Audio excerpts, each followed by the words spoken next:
எந்த ஒரு அண்ணனும் இப்படிப்பட்ட தியாகத்தை பண்ணுவாரான்னு தெரியல. அவங்க அப்பாவும் அண்ணனும் சேர்ந்து மந்தனாவை மிகப்பெரிய கிரிக்கெட் பிளேயர் ஆக்கணும் அப்படின்னு சொல்லிட்டு தங்கள் இருவருடைய கனவையும் தன்னுடைய பெண்ணுடைய கையில வந்து அப்படி ஒப்படைக்கிறாங்க. நார்மலா சின்ன சிட்டினா எல்லாரும் நெகட்டிவா நினைப்போம். ஆனா அதே விஷயத்தை அந்த பொண்ணு பாசிட்டிவா நினைச்சு அடுத்த கட்டுக்கு போக ஆரம்பிச்சாங்க. நிறைய அவங்களுக்கு சினிமா வாய்ப்புகளும் அங்கங்க இங்கங்க வருது. ஆனா இதெல்லாம் வேணாம்னு சொல்லிட்டு எனக்கு கிரிக்கெட் தான் முக்கியம் அப்படின்னு சொல்லிட்டு விளையாட ஆரம்பிக்கிறாங்க. இந்த 2017 வேர்ல்ட் கப் நம்ம வின் பண்ணோம்னா இந்த இந்திய பெண்கள் அணிக்கு ஒரு மிகப்பெரிய ரெகக்னேஷன் கிடைக்கும் அப்படின்னு சொல்லிட்டு முடிவெடுக்கிறாங்க. நான் கிரிக்கெட் கிட் பேக் வச்சு நின்றுட்டு இருக்கும்போது எதுக்கு இந்த மாதிரியான போட்டோஸ்லாம் என்ன ரெடி பண்றீங்க, எனக்கு இது பிடிக்கவே இல்லை அப்படின்னு சொல்லிட்டு கோவத்துல விளாசி தள்ளுறாங்க.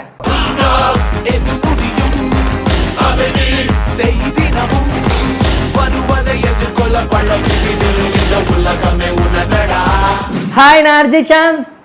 ஸ்மிருதி மந்தனா, நீங்கள் வந்து நம்ம கம்யூனிட்டியில் வந்து நம்ம ஷா பூ த்ரீயோட சேனலில் 21,000 பேர் வந்து லைக் பண்ணி உங்களோட வீடியோ போடுங்க அப்படின்னு சொன்னதன் காரணமாக வந்திருக்கக்கூடிய வீடியோ தான். நேயர் விருப்பம் தான். அது மட்டும் இல்லாமல் நம்ம ஸ்மிருதி மந்தனா அவங்கள பற்றி பேசுகிறதுக்கு முன்னாடி நம்ம சேனலில் ஷா பூ த்ரீயில் ரெகுலராக இனிமேல் Monday, Wednesday, Friday, Saturday morning 11 AM வந்து கண்டிப்பாக ஒரு வீடியோ உங்களுக்கு நிச்சயமாக வந்து இருக்கும். அது மட்டும் இல்லாமல் ட்ரெண்டிங்காக ஏதாவது ஒரு விஷயம் நடந்தால் அந்த டைமில் எக்ஸ்ட்ரா வீடியோஸும் வர்றதுக்கான வாய்ப்புகள் வந்து இருக்குது. அதையும் தாண்டி நிறைய பேர் என்ன கேட்டிருக்கீங்கன்னா, நோட்டிஃபிகேஷன் வர மாட்டேது அப்படின்னு சொல்லியிருக்கீங்க. யூடியூபினுடைய அல்காரிதம் என்ன அப்படின்னு வந்து பார்த்தீங்கன்னா, நீங்கள் நிறையா சேனல்ஸ் வந்து சப்ஸ்கிரைப் பண்ணியிருக்கும் போது 3 சேனல் அதுவே செலக்ட் பண்ணுவோம்.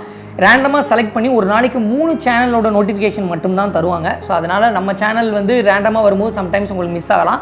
அதனால் நான் டைமிங் சொல்லிடுறேன். கண்டிப்பாக திங்கள், புதன், வெள்ளி, சனி காலையில் 11 மணிக்கு முடிஞ்ச அளவுக்கு வீடியோஸ் வந்து கண்டிப்பாக இருக்கும். நிறையா வீடியோஸ் வந்து நம்ம டிஸ்கஸ் பண்ணியும் போட போகிறோம். உங்களுக்கு பிடிச்ச வீடியோ, உங்களுக்கு பிடிச்சமான சக்ஸஸ் ஸ்டோரி எல்லாமே வந்து காத்துட்ருக்கு. சரிங்களா? ஸ்மிருதி மந்தனா இவங்க மகாராஷ்டிராவில் சங்கிலி அப்படின்னு சொல்லிட்டு ஒரு ஸ்மால் டவுனில் தாங்க இருக்காங்க. அந்த ஸ்மால் டவுனில் இருக்கும்போது அவங்க அப்பா வந்து டெக்ஸ்டைல் கம்பெனியில் வந்து ஒரு கெமிக்கல் டிஸ்ட்ரிபியூட்டராக வந்து இருக்கார். கெமிக்கல் டிஸ்ட்ரிபியூட்டராக இருக்கிறதுக்கு முன்னாடி வந்து அவர் ஒரு கிரிக்கெட்டர். அவருக்கும் வந்து இந்தியன் டீமுக்காக ஆடணும் அப்படின்ற ஆசையெல்லாம் இருந்தது. முயற்சிகள்லாம் வந்து பண்ணார். அவரால் பெரிய லெவலில் வர முடியல. அதனால் அவர் என்ன பிளான் பண்ணாருன்னு பார்த்தீங்கன்னா, தனக்கு ஒரு பையன் இருக்கான், பொண்ணு இருக்கா அப்படின்னு சொல்லிட்டு பையனை கிரிக்கெட்டர் ஆக்கணும் அப்படின்னு சொல்லிட்டு முயற்சிகள் எல்லாமே வந்து பண்ணுறாரு. பையனுக்காக வந்து சாட்டர்டே சண்டேல பவுலிங்லாம் வந்து போடுறாரு, நெட் ப்ராக்டிஸ் கொடுக்குறாரு, அகாடமியில் சேர்த்து விட்றாரு. இப்படி போயிட்டே இருக்கும்போது என்ன ஆகுது அப்படின்னு வந்து பார்த்தீங்கன்னா, பையன் வந்து சங்கிலி அப்படின்ற ஒரு ஏரியாவில் நல்ல கிரிக்கெட்டராகவும் வர்றாரு. லோக்கல் கேபிள் சேனலில் அவரை கவர் பண்ணுறாங்க. லோக்கல் நியூஸ் பேப்பரில் அவரை பற்றின நிறைய ஆர்டிக்கல்லாம் வருது. அதெல்லாம் அப்படி கட் பண்ணி அப்பா வந்து ஒட்டி வைப்பார். அவருக்கு வந்து செலிப்ரேட் பண்ணுவார். ஒரு 30 ரன்னுக்கு மேலே அடிச்சிட்டாங்க அப்படின்னா பாவ் பஜ்ஜி வாங்கி கொடுப்பாரு. வீட்டிலேயே கேசரி பண்ணுவாங்க. ஒரு மிகப்பெரிய செலிப்ரேஷன், வீட்டுக்குள்ளேயே கேக் கட்டிங் பண்ணுறது, 50 அடிச்சா, இப்படி நிறைய செலிப்ரேஷன் தன்னுடைய பையனை மோட்டிவேட் பண்ணுறதுக்காக பண்ணிகிட்டே இருக்கார். இதெல்லாம் பண்ணும்போது பையன் வீட்டில் வந்து செலிப்ரேட் பண்ணுறாங்க, அண்ணனை செலிப்ரேட் பண்ணுறாங்க அப்படின்னு சொல்லிட்டு மந்தனாவுக்கும் ஒரு ஆசை வருது. நம்மளும் அண்ணன் மையம் விளையாண்டா என்ன, அண்ணன் மாதிரி நமக்கு ஒரு செலிப்ரேஷன் கிடைக்குமே, ஒரு முக்கியத்துவம் கிடைக்குமே அப்படின்னு சொல்லிட்டு ஆசைப்படுறாங்க. ஆசைப்படுறது மட்டும் இல்லாமல் அண்ணனுக்கு ஒரு தடவை என்ன ஆகுது அப்படின்னு வந்து பார்த்தீங்கன்னா, ராகுல் டிராவிட் சைன் பண்ண பேட்டு கிடைக்குது. ஒரு மேட்ச்சில் நல்லா ஆடினாருன்னு சொல்லிட்டு ராகுல் டிராவிட் இவரோட பேட்டில் வந்து சைன் பண்ணி கொடுக்குறாரு. ஸோ அந்த பேட்டை வந்து அண்ணனும் தங்கச்சியும் பொக்கிஷமாக வச்சுக்கிறாங்க. மந்தனாவுக்கு வந்து பார்த்தீங்கன்னா சங்ககாரா வந்து ரொம்ப பிடிக்கும். ஸோ இன்பிட்வீனில் என்ன பண்ணுறாங்க அப்படின்னு வந்து பார்த்தீங்கன்னா, அப்பா ப்ராக்டிஸ்க்கு அண்ணனை கூட்டிகிட்டு போகும்போது நானும் வர்றேன் அப்படின்னு சொல்லிட்டு போகிறாங்க. நானும் வர்றேன் அப்படின்னு சொல்லிட்டு போனது மட்டும் இல்லாமல் அண்ணன் நெட் ப்ராக்டிஸ் முடிச்சதுக்கப்புறம் அண்ணனோட க்ளவுஸை வாங்கி போட்டுக்கிறாங்க. இவங்க வந்து ரைட் ஹேண்டு தான், இன்னைக்கு வரைக்கும் கையெழுத்து போடுறதெல்லாம் ரைட் ஹேண்டில் தான் வந்து போடுவாங்க. ஆனால் அண்ணனுடைய க்ளவுஸ் வந்து லெஃப்ட் ஹேண்ட் க்ளவுஸ் அப்படின்றதுனால அந்த க்ளவுஸை மாட்டி அந்த 10 பால் வந்து ப்ராக்டிஸ் பண்ணுறாங்க. தன்னை வந்து ஒரு சங்ககாரா அப்படின்னு நினச்சிட்டே வந்து ப்ராக்டிஸ் பண்ணுறாங்க. அப்படி ப்ராக்டிஸ் பண்ணும்போது என்ன ஆகுது அப்படின்னு வந்து பார்த்தீங்கன்னா, நல்லா வந்து டைமிங் பண்ணுறாங்க. உடனே அப்பா வந்து 15 yardsலேருந்து தான் போட்டுட்டு இருந்திருக்காரு. ஃபஸ்ட்டு நல்லா டைமிங் பண்ணுறாளே பொண்ணு அப்படின்னு சொல்லிட்டு 22 yardsலேருந்து பவுலிங்கும் போட ஆரம்பிக்கிறார். நல்லா டைமிங் பண்ண அப்பாவும் அண்ணனும் பிளான் பண்ணி என்ன பண்ணுறாங்க அப்படின்னு வந்து பார்த்தீங்கன்னா, பொண்ணையும் இந்த கோச்சிங் சென்டர்ஸ்லாம் வந்து அனுப்ப ஆரம்பிக்கிறாங்க. இந்த பக்கம் வந்து தங்கச்சி ப்ராக்டிஸ் பண்ணிட்டு இருக்காங்க, இந்த பக்கம் அண்ணன் ப்ராக்டிஸ் பண்ணிட்டு இருக்காரு. இப்படியே வந்து 2 பேரும் ப்ராக்டிஸ் பண்ண, அப்பா வந்து இதுக்கு சப்போர்ட் பண்ண, அம்மாவும் சப்போர்ட் பண்ண, இப்படியே வந்து போயிட்டு இருக்கு. இப்படி போயிட்டு இருக்கும்போது என்ன ஆகுது அப்படின்னு வந்து பார்த்தீங்கன்னா, 11 வயசுலேயே வந்து அண்டர் 19 அந்த ஸ்டேட் டீமில் வந்து செலக்ட் ஆகிறாங்க மந்தனா. செலக்ட் பண்ணி முதல் 2 வருஷம் வந்து பார்த்தீங்கன்னா அவங்களுக்கு வாய்ப்பே கிடைக்கல. இப்படி முக்கியமான மேட்சஸ்லாம் போகும்போது தன்னோட கிட்பேக்கில் அண்ணங்கிட்ட பெர்மிஷன் கேட்டு அந்த ராகுல் டிராவிட் சைன் போட்ட பேட்டை வந்து வச்சுப்பாங்க. அந்த பேட் நம்ம கூட இருந்தால் ஏதோ ஒரு விஷயம், பெரிய விஷயம் வந்து நம்ம கூட இருக்குது அப்படின்னு சொல்லிட்டு நினச்சிக்கிட்டே அந்த பேட்டை வந்து தூக்கிட்டு போவாங்க. இப்படி சப்போர்ட்டிவாக அந்த பேட்டோட போவாங்க. ஆனால் மேட்ச்சில் வந்து சான்ஸே கிடைக்காது. முதல் 2 வருஷம் மந்தனாக்கு வந்து சான்ஸே கிடைக்கல. அதுக்கப்புறம் சான்ஸ் கிடைக்குது. சான்ஸ் கிடைக்கும் போது அவங்களோட பிரச்சனை தெரியுது. ஏன்னா ஓப்பனிங் இறக்கும் போது அதில் வர்ற ஸ்பீடில் வந்து ஒரு 20-30 ரன் அடிச்சுவாங்க. ஆனால் அதுக்கப்புறம் அவங்களால வந்து அடிக்க முடியல. ஏன் அப்படின்னு வந்து பார்த்தீங்கன்னா, அந்த 13-14 வயசு வந்து அவங்களுக்கு வந்து அந்த ஃபிட்னஸ் வந்து இல்லை. ஸோ அதனால் அவங்க என்ன பிளான் பண்ணுறாங்க அப்படின்னு வந்து பார்த்தீங்கன்னா, தன்னுடைய சின்ன வயசுலேருந்து உண்டியில் சேர்த்து வச்சுருப்பாங்கல்ல, அந்த காசை உடச்சி அந்த காசை எடுத்து தான் வீட்டுக்கு பக்கத்துலேயே வந்து கான்க்ரீட்லேயே வந்து பார்த்தீங்கன்னா பிச்சு ரெடி பண்ணுறாங்க. பிச்சு ரெடி பண்ணி அண்ணன் பவுலிங் போடுறாரு, அப்பா பவுலிங் போடுறாங்க, இப்படியே வந்து ப்ராக்டிஸை வந்து தொடர்றாங்க. இப்படி தொடர்ந்துட்டு இருக்கும்போது என்ன ஆகுது அப்படின்னு வந்து பார்த்தீங்கன்னா, அவங்க வீட்டில் ஒரு சிக்கல், எக்கனாமிக்கலாக என்ன பண்ணுறது அப்படின்ற ஒரு சின்ன ப்ரெஷர் வந்து ஏற்படுது. என்ன அப்படின்னா, அப்பா மட்டும் சம்பாதிக்காரு, 2 பேருமே வந்து கோச்சிங் போயிட்டு இருக்காங்க. இந்த சமயத்தில் என்ன பண்ணுறது, 2 பேருக்கும் கோச்சிங் கொடுக்கறதுக்கான அந்த ப்ரெஷர் வந்து அதிகமாக இருக்குது அப்பாவுக்கு. அப்பாவும் வந்து பார்த்தீங்கன்னா கொஞ்சம் ஏஜ்டு ஆயிடுறாரு இல்லைங்களா. ஸோ அப்போ வந்து அண்ணன் வந்து ஒரு முடிவு எடுக்கிறாருங்க. எந்த ஒரு அண்ணனும் இப்படிப்பட்ட முடிவு எடுப்பாரா அப்படின்னு வந்து தெரியாது. எல்லா குடும்பத்திலையும், இந்தியாவில் இருக்கக்கூடிய பெரும்பாலான குடும்பத்தில் 10ல் 7 குடும்பத்தில் என்ன பண்ணுவாங்கன்னா, ஆண் மகன்களுக்கு மட்டும்தான் முக்கியத்துவம் தருவாங்க, பெண் பிள்ளைகளுக்கு முக்கியத்துவம் தரமாட்டாங்க, ஆண் பிள்ளைகளுக்கு தர்ற அளவுக்கு. ஆனால் இவங்க வீட்டில் மாற்றி யோசிக்கிறாங்க. அண்ணன் என்ன சொல்கிறாரு அப்படின்னு வந்து பார்த்தீங்கன்னா, நான் வந்து இந்திய லெவலில் ஆடுவேனா அப்படின்னு எனக்கு தெரியல, நிறையா காம்படிஷன்ஸ் வந்து இருக்குது, ஆனால் தன்னுடைய தங்கச்சி இந்திய அளவில் விளையாடுறதுக்கான வாய்ப்பு இருக்குது. ஏன்னா விமன் கிரிக்கெட் வந்து பார்த்தீங்கன்னா இந்த லோக்கல் ஏரியாவில், இந்த டிஸ்ட்ரிக்டில் வந்து பெரிய அளவில் எந்த பெண்களும் வந்து விளையாடல. அதனால அவளுக்கு காம்படிஷன் கம்மியாக இருக்கும். காம்படிஷன் கம்மியாக இருக்கிறது மட்டும் இல்லாமல் மிகச்சிறந்த திறமையான பொண்ணாகவும் இருக்கா. அவளுக்கு ஏஜும் நிறையா இருக்குது. எனக்கு கொஞ்சம் அடுத்த லெவல் போக முடியுமா, எனக்கான ப்ராப்பரான ஆப்பர்ச்சுனிட்டிஸும் கிடைக்கல. அதனால என்னோட கிரிக்கெட் கெரியரை தியாகம் பண்ணி என்னுடைய தங்கச்சியுடைய கிரிக்கெட் கெரியர் தான் என்னுடைய கனவு அப்படின்னு சொல்லிட்டு முடிவு பண்ணி பேங்க் எம்ப்ளாயியாக வந்து அந்த லோக்கல் அந்த சங்கிலி ஏரியாவில் வந்து ஜாயின் பண்ணுறாரு. எந்த ஒரு அண்ணனும் இப்படிப்பட்ட தியாகத்தை பண்ணுவாரான்னு தெரியல. எந்த ஒரு அப்பாவும் தன்னுடைய பையன் இப்படிப்பட்ட முடிவு எடுக்கிறதுக்கு ஒத்துப்பாங்களான்னு தெரியல. 10ல் 7 பேர் ஒத்துக்க மாட்டாங்க நம்ம ஊர்ல. ஆனா அவங்க அப்பாவும் அண்ணனும் சேர்ந்து மந்தனாவை மிகப்பெரிய கிரிக்கெட் பிளேயர் ஆக்கணும் அப்படின்னு சொல்லிட்டு தங்கள் இருவருடைய கனவையும் தன்னுடைய பெண்ணுடைய அவர் கையில வந்து அப்படியே ஒப்படைக்கிறாங்க. இந்தாமா அப்படின்னு சொல்லிட்டு. அது மட்டும் இல்லாம தான் ஆசையாக ராகுல் டிராவிட் கிட்ட சைன் வாங்கின பேட்டை தன் தங்கச்சி கையில கொடுத்து, இனிமேல் உன் பொறுப்பு, இனிமேல் இது உன் கனவு, இந்த குடும்பத்தினுடைய கனவு, எங்க 2 பேரோட கனவு அப்படின்னு சொல்லிட்டு அந்த பேட்டை தூக்கி தன்னுடைய தங்கச்சிட்ட கொடுக்குறாங்க. தங்கச்சிக்கு வந்து பொறுப்பு அதிகமாகுது. இனிமேல் நம்ம சாதாரண கிரிக்கெட்டர் கிடையாது, நம்ம ப்ரொஃபஷனல் கிரிக்கெட்டர், கண்டிப்பா வெறியோட ஆடணும் அப்படின்னு சொல்லிட்டு ஒரு 16 வயசு கிட்ட என்ன பண்றாங்க அப்படின்னு வந்து பாத்தீங்கன்னா, குஜராத்துக்கு எதிராக அவ்வளவு நாள் ராகுல் டிராவிட்டுடைய பேட்டை தன்னுடைய கூட சப்போர்ட்டா தான் எடுத்துட்டு போவாங்க. ஏன்னா அது அண்ணனுடைய பேட் அப்படின்னு சொல்லிட்டு, அண்ணன் தனக்கு இனிமேல் இந்த பேட் உனக்கு தான் அப்படின்னு சொன்னோன்னே அந்த பேட் எடுத்து விளையாட ஆரம்பிக்கிறாங்க. குஜராத்துக்கு எதிராக 224 ரன்கள் அடிக்கிறாங்க, 3 செஞ்சுரி, ஒரு டபுள் செஞ்சுரி, இதெல்லாம் வந்து அடிக்கிறாங்க.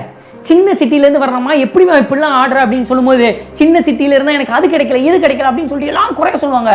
ஆனால் மந்தனா என்ன சொல்றாங்கன்னா, அவங்களுடைய பார்வையே வித்தியாசமா இருக்கு.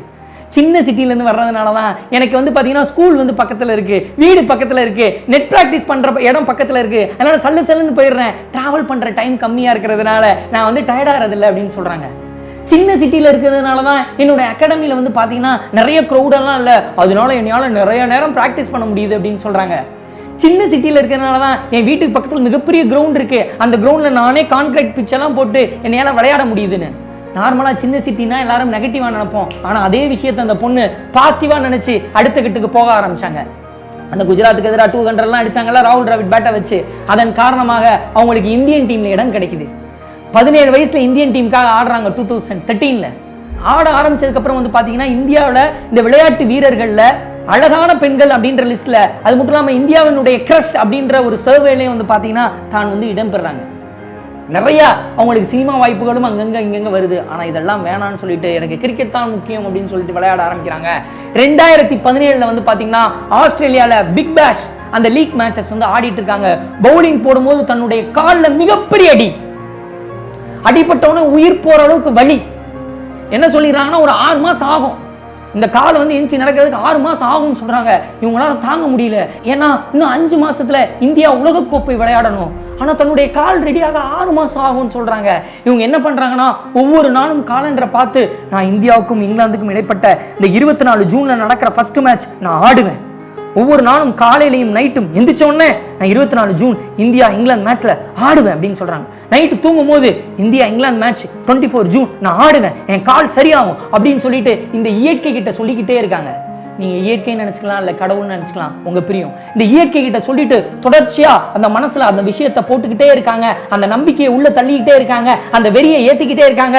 ஜூன் 24 இந்தியாவுக்கும் இங்கிலாந்துக்கும் இடையில மேட்ச் நடக்குது. மந்தனா 90 ரன் அடிக்கிறாங்க. அது மட்டும் இல்லாமல் ஒட்டுமொத்த இந்திய கிரிக்கெட் டீமும் பெண்கள் கிரிக்கெட் டீமும் என்ன முயற்சி எடுக்கிறாங்கன்னா, இந்த 2017 வேர்ல்ட் கப் நம்ம வின் பண்ணோம்னா இந்த இந்திய பெண்கள் அணிக்கு ஒரு மிகப்பெரிய ரெகக்னேஷன் கிடைக்கும் அப்படின்னு சொல்லிட்டு முடிவெடுக்கிறாங்க. அந்த டைம்ல ஒருத்தவங்க வந்து இன்டர்வியூ எடுக்கிறாங்க. என்னங்க நீங்களும் நல்லா தானங்க ஆடுறீங்க, உங்களில் அதிகமான சேலரியே வந்து பார்த்தீங்கன்னா 50 லட்சம் தான் தராங்க ஒரு வருஷத்துக்கு BCCI. ஆனால் இதுவே வந்து ஆண்களுக்கு வந்து 7 கோடிலாம் தராங்க வருஷத்துக்கு அப்படின்னு கேட்கும் போது மந்தனா அற்புதமாக பதில் சொல்கிறாங்க. இன்னும் இந்தியன் கிரிக்கெட் டீம் வந்து பெண்கள் கிரிக்கெட் டீமுக்கு ஸ்பான்சர் கிடைக்கல, க்ரௌடு வரல, இதெல்லாம் வரும்போது கண்டிப்பாக நடக்கும். அது மட்டும் இல்லாமல் 1983 Kapil Dev World Cup win பண்ணுற வரைக்கும் ஆண்கள் கிரிக்கெட் போர்டுக்கும் ஒரு பிராண்ட் வரல, க்ரௌடு வரல. அவர் போட்ட விதை, கபில் தேவ் போட்ட விதை, அதற்கப்புறம் இன்னைக்கு இருக்கக்கூடிய யங்ஸ்டர்ஸ்க்குலாம் நிறைய சேலரி கிடைக்குது. அதே மாதிரி நாங்க இந்த வருஷம் 2017 வேர்ல்ட் கப் வின் பண்ணுவோம், அதன் மூலமா எங்களுக்கும் ஒரு ரெகக்னிஷன் கிடைக்கும், அதன் மூலமா அடுத்த தலைமுறையில் வரக்கூடிய பெண்கள் கிரிக்கெட்டை இன்னும் ஆசையா ஆடுவாங்க, அவங்களுக்கு நிறைய காசுகள் கிடைக்கும், அதுக்கு விதை போட வேலையை தான் நாங்க பண்ண போறோம் அப்படின்னு சொல்லிட்டு அந்த வேர்ல்ட் கப் ஃபுல்லாவே அற்புதமா ஆடுறாங்க. மந்தனா வெஸ்ட் இண்டீஸ்க்கு எதிராக 106 ரன்லாம் அடிக்கிறாங்க. ஆனா ஃபைனல், அந்த ஃபைனல்ல மிகப்பெரிய நெருக்கடி, மந்தனா வந்து டக் அவுட் ஆயிடுறாங்க. அது மட்டும் இல்லாமல் 228 ரன் அடிக்கணும் ஃபைனல் மேட்ச்சில், 219 ரன்ல ஆல் அவுட் ஆயிடுவாங்க.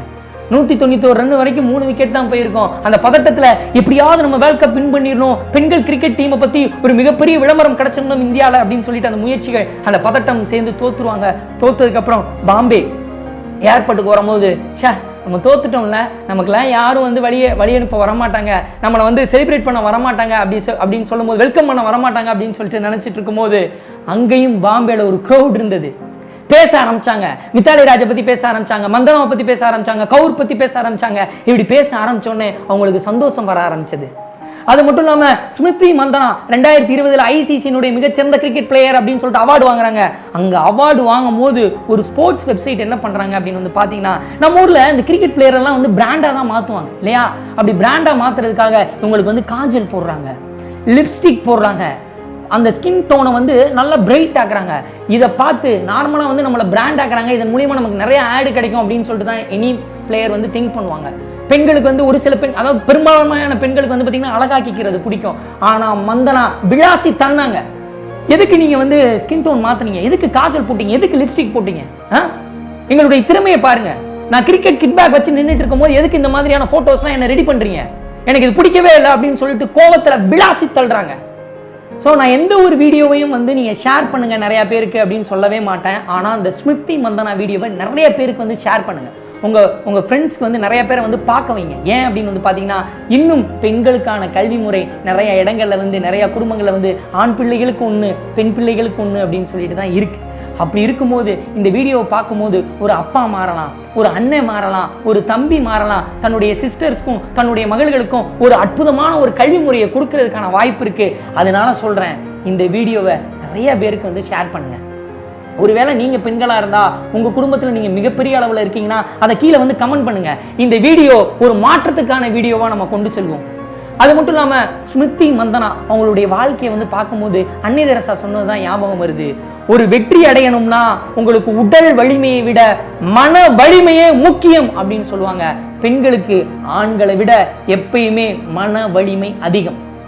ஸ்மிருதி மந்தனா அவர்களுடைய வாழ்க்கை உலகத்தின் ஏதோ மூலையில் இருக்கக்கூடிய ஒரு பொண்ணோடையோ பையனோடையோ திருநங்கையோடையோ வாழ்க்கையை மாற்றும் அப்படின்னு சொல்லிட்டு நான் நம்புறேன். Thank you so much.